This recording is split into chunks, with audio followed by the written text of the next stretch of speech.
Assalamualaikum, salam jumpa kembali teman-teman fotografi mania Nusantara dimanapun Anda berada. Semoga dalam keadaan sehat walafiat. Oke teman-teman Nusantara, kembali lagi di channel kita bersama Gugun Manual. Baik, dalam kesempatan kali ini kita mendapati kiriman kamera refinder yaitu Ricoh GX1. Nah, ini untuk teman-teman yang mempunyai kamera Ricoh GX1 dengan kendala-kendala yang sama. Nah, ini boleh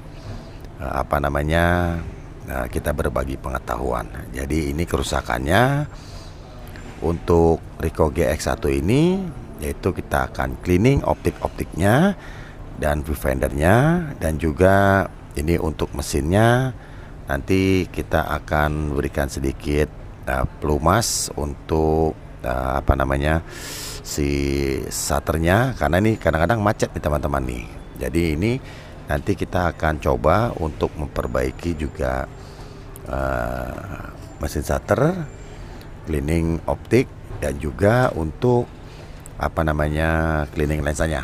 Nah, namun sebelum kita eksekusi lebih jauh nih teman-teman nih, untuk teman-teman Nusantara, jangan lupa dukung terus channel ini. Semoga bisa berkembang, berbagi, bermanfaat, dan menambah wawasan seputar dunia fotografi. Dan tentunya jangan lupa dukung terus dengan subscribe, like, komen, dan share agar tidak ketinggalan update-update terbaru dari kita yang tentunya tidak kalah menarik dari sebelumnya. Dan juga agar tim editing, eksekusi, dan tim eksekutor terus bersemangat membuat tutorial yang lebih seru, lebih menantang, dan lebih lebih mendongkrak lah gitu untuk seputar dunia fotografi. Oke teman-teman, jangan kemana-mana dan jangan lupa dinyalakan tombol lonceng notifikasinya agar terus bisa ikut update-update terbaru dari kita. Jangan kemana-mana, ikuti keseruannya. Check it out.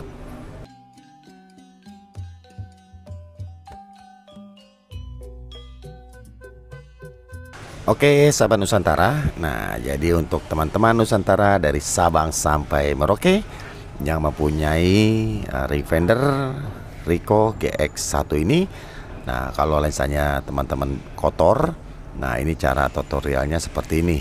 Nah ini dia, kita bedah habis atau bedah tuntas nih. Jadi biar teman-teman semuanya juga bisa mengcleaning lensa untuk kamera kesayangannya. Nah ini kita lagi proses pengcleaningan Ricoh GX1 nih teman-teman nih. Nah namun di sini teman-teman harus siap juga nih alat-alatnya untuk ngebuka lensa, ngebuka bagian atas untuk membersihkan viewfindernya. Nah namun yang pasti, nah di sini nih teman-teman harus sudah siapkan namanya water cleaningnya nih buat optik-optiknya nih, supaya biar lebih cerah lagi, lebih bagus dalam menangkap gambar, dan juga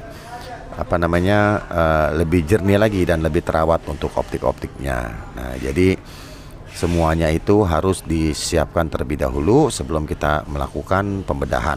Nah karena kalau misalkan dibedah nanti alat-alat yang nggak siap percuma teman-teman, nanti akan dipasang kembali lagi dan akhirnya akan sia-sia.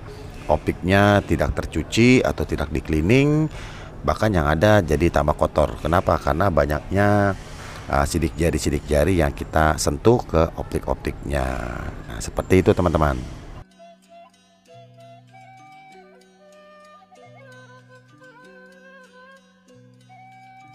Oke teman-teman, jadi kalau misalkan teman-teman Nusantara mempunyai kamera Ricoh GX1, kamera ringfindernya atau ringfinder yang lainnya, ingin kita bantu untuk memperbaiki mesin, cleaning lensa, dan juga cleaning viewfindernya, karena nggak punya alat juga dan takut nanti takutnya bisa pasang nggak bisa bongkar, nggak bisa pasang. Nah boleh, nanti kita akan bantu untuk memperbaikinya seperti itu teman-teman.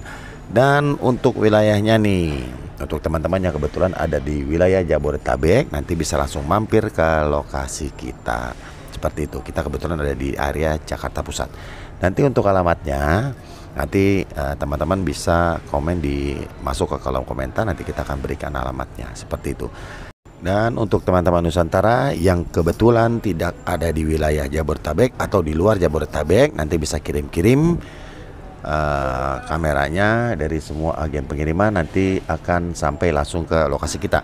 Nanti alamatnya juga kita akan berikan di kolom komentar. Jadi untuk teman-teman Nusantara yang ingin dibantu perbaikan optiknya, cleaning optik, cleaning viewfinder, mesin dan yang lain-lainnya, boleh nanti kita kontak-kontak nanti apa yang akan kita bisa bantu untuk teman-teman Nusantara. Jadi kita menangani dari semua jenis kamera nih teman-teman nih. Jadi dari kamera manual itu ada ring finder,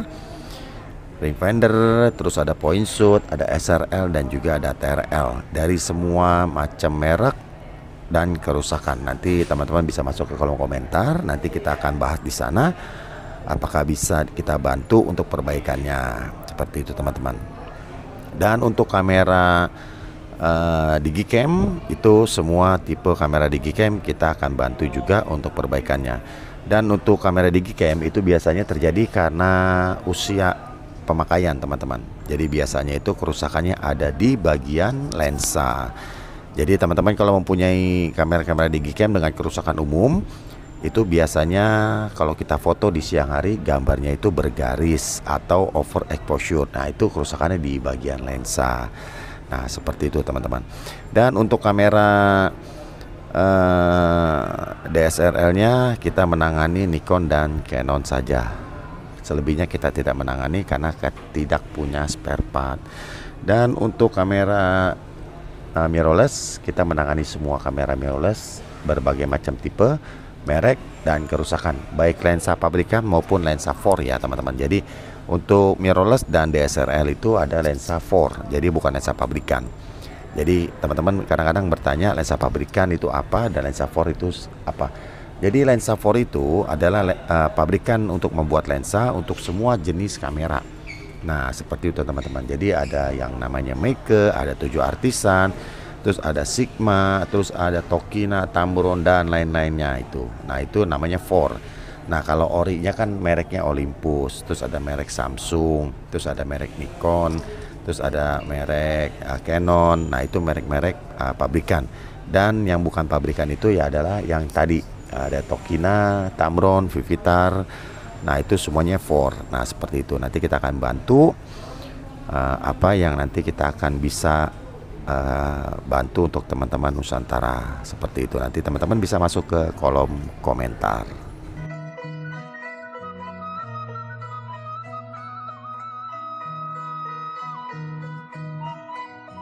Oke teman-teman Nusantara, ini sudah selesai. Kita berikan cairan kimianya untuk pelumas mesin-mesin supaya engkolnya nggak nyangkut. Biasanya kalau seri-seri seperti ini itu karena seal mesinnya itu sudah kemakan usia teman-teman. Jadi kadang per-pernya jadi keras, terus engkol-engkolnya juga tuas-tuasnya itu menjadi jalannya tidak lancar. Nah makanya itu nanti kita akan diberikan cairan seperti itu.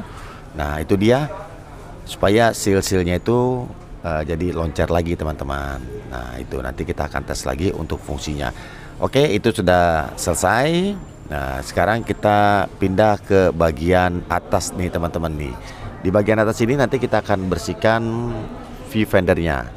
Nah untuk pembersihan viewfinder ini teman-teman, ini beda dengan optik lensa. Nah jadi untuk viewfinder ini kita lebih harus berhati-hati karena dia ada yang namanya patch kuning nih teman-teman nih. Nah ini dia yang kadang-kadang kamera-kamera lawas itu kok patch kuningnya hilang atau luntur atau pudar.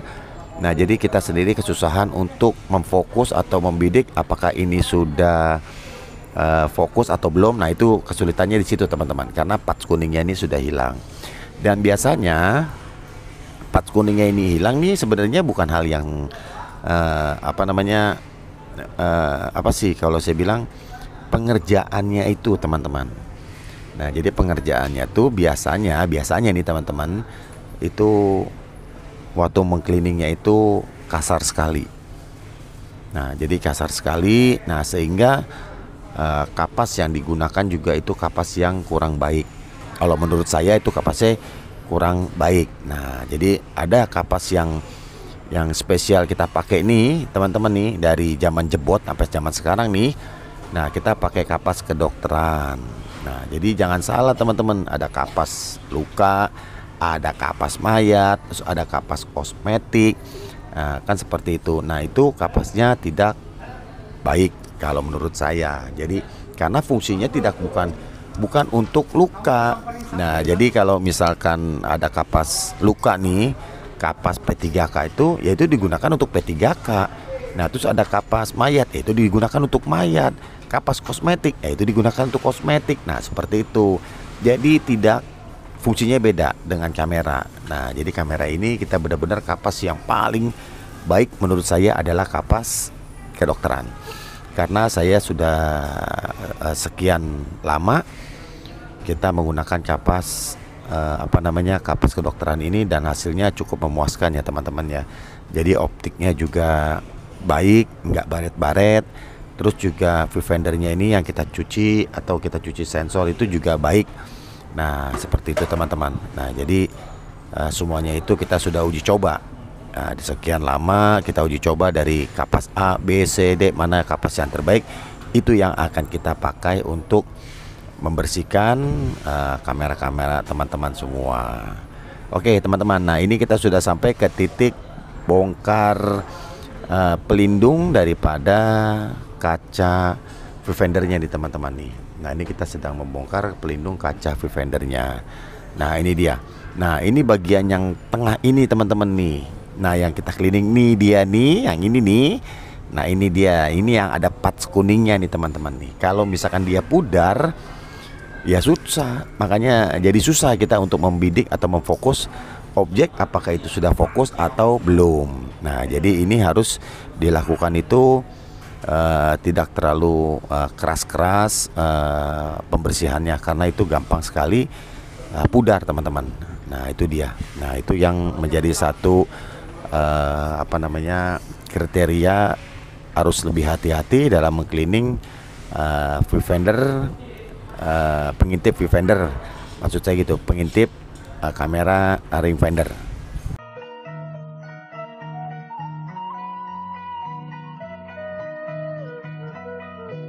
Oke teman-teman, ini sudah bersih. Kita bersihkan viewfindernya dan tinggal kita rakit, dan dipastikan tidak ada serpihan-serpihan kapas yang tertinggal nih. Jadi kalau misalkan ada pun serpihan-serpihan kapas yang nanti akan tertinggal, sebelum kita lakukan pemasangan semua, itu sebaiknya kita cek terlebih dahulu. Jadi kita intip, maksudnya kita intip terlebih dahulu apakah sudah bersih, tidak ada sisa-sisa kapas.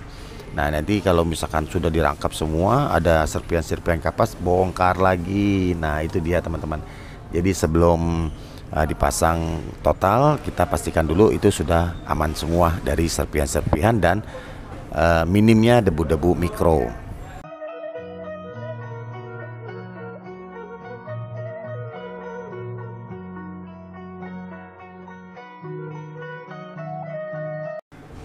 Oke lah teman-teman Nusantara. Nah, dalam pemasangan kembali ini untuk kamera ring finder seri Ricoh GX1 ini cukup sedikit jelimet atau sedikit ruwet.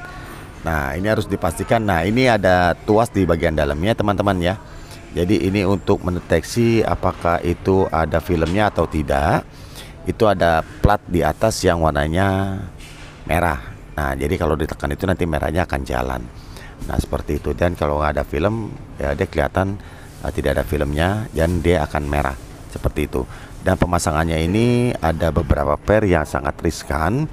Jadi pairnya ini harus lebih hati-hati, karena kalau kita nggak hati-hati nanti fungsi daripada rewind untuk membuka film itu tidak berfungsi dengan normal, dan tuas untuk indikator ada film atau tidak ada filmnya juga bisa tidak berfungsi dengan normal, dan juga pairnya takutnya loncat atau mental atau kurang presisi.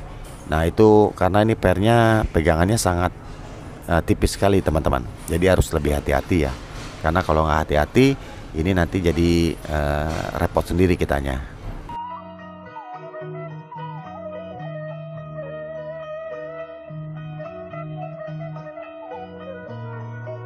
Oke teman-teman Nusantara, ini sudah selesai kita rapikan tadi.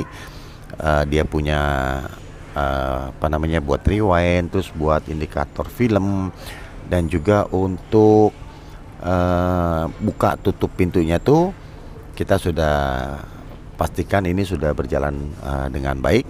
Nah, ini kita tinggal pemasangan casing bagian atas untuk kamera Ricoh GX1 ini. Nah, ini seperti ini teman-teman, cara masukinnya itu dibalik, jadi telungkup ya, atau apa ya namanya, ya telungkup lah. Nah, seperti ini.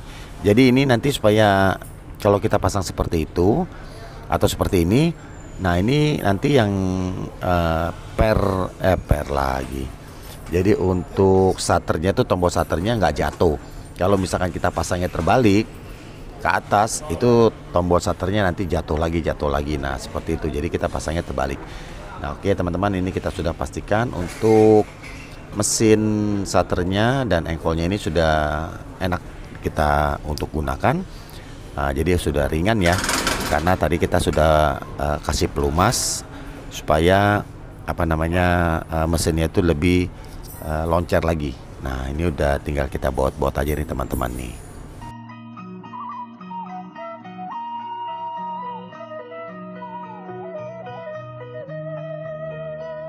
Oke sahabat Nusantara, ini sudah selesai dan nanti kita akan cek lagi untuk memastikan kalau semuanya ini sudah berfungsi dengan baik dan sudah diperbaiki untuk viewfinder, lensa, dan juga shutternya.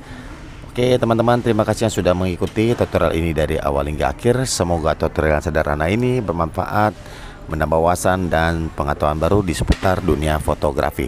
Sampai di sini teman-teman, terima kasih dan wassalam.